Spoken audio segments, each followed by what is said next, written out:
When the clock hits 0, most high school girls basketball players head to the locker room. Maybe they'll stick around and watch the boys' game. But for 6 players on the Cloudland girls team, they play a real doubleheader. I had some basketball players come to me and said, "Miss Morgan, we'd like to do both." And I thought, well, how will we make that work? And so I kind of thought about it for one season, and then the next year I talked to the coach at the time and I said, could we work something out where they can do both? And he said, well, sure, we'll try our best to make it work. Kenzie Birchfield and 5 others play on the girls' team. Then, once the game ends, change uniforms and cheer for the boys' game. It's kind of hard because you get so into the game and you wish you were out there playing sometimes, but it's hard to get your adrenaline down. You got to actually cheer and not just watch the game. Well, I didn't think it would be possible at first because I thought, oh no, they're going to miss the boys' game or maybe make it for halftime. But the first time they came in, and I was shocked. It was Kenzie, and I turn around and I look, and there she is, tumbling on the floor, and I didn't even know she was there. There's a sports cliche, the 24-hour rule. You get 24 hours to think about the last game, then move on to the next one. Yeah, it's time to move on. That doesn't quite work for these girls. We worry about those wins and losses about 24 hours, then you got to get ready the next day.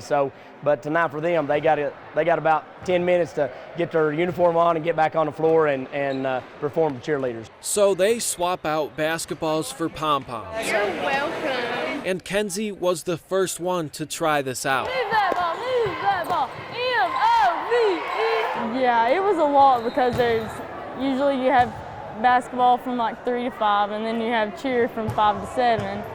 It's just a lot sometimes, but the coaches work around our practices and stuff. It is tough, especially off a big game like this, big emotion games and losses and stuff, to try to put that behind you and go to the next sport and get out there and cheer and support the boys and for what they do and what they represent, cheer them on and just have that good school spirit. And soon enough, she convinced 5 others to join the cheer squad. Her and my other friends were like, you should do it, it's so fun. So she's the one who kind of got us all to go on with it. Yeah, I tried to encourage them during football season, tried to get them to come out, and some of them really wanted to and some of them were nervous about it, but once they all tried out and they all made it, they were excited. Yeah, this is my 2nd year doing it, and I've realized that it's really tiring, but I love it all, so it's worth it. You want to do We Can't Be Denied? Cloudman. Oh.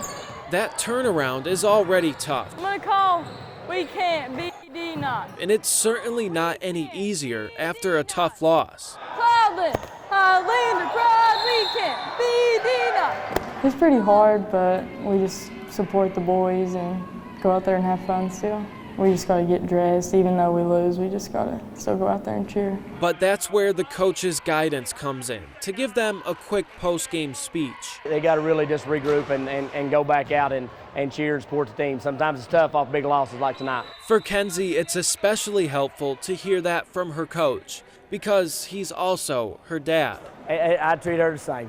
She is Kenzie's my daughter, and there are times where at home we're a dad, but here, you have to be a coach, and I treat her just like the rest of them, and just real proud of her though as being a dad. It's cool because we kind of think the same, but it's also different because he just pushes me just as hard as everybody else. To do both at the same time shows the hard work and toughness these girls have. It's just a representative of what kind of kids we have, and we're fortunate here at Cloudland. I've been blessed with a lot of good players, and just fortunate to have really good kids like that. It makes coaching and your job a lot better. Yeah, it's really nice to try to win on the court, and then on the sidelines you can cheer to help others win too. So. In Roan Mountain, Michael Epps, News Channel 11 Sports.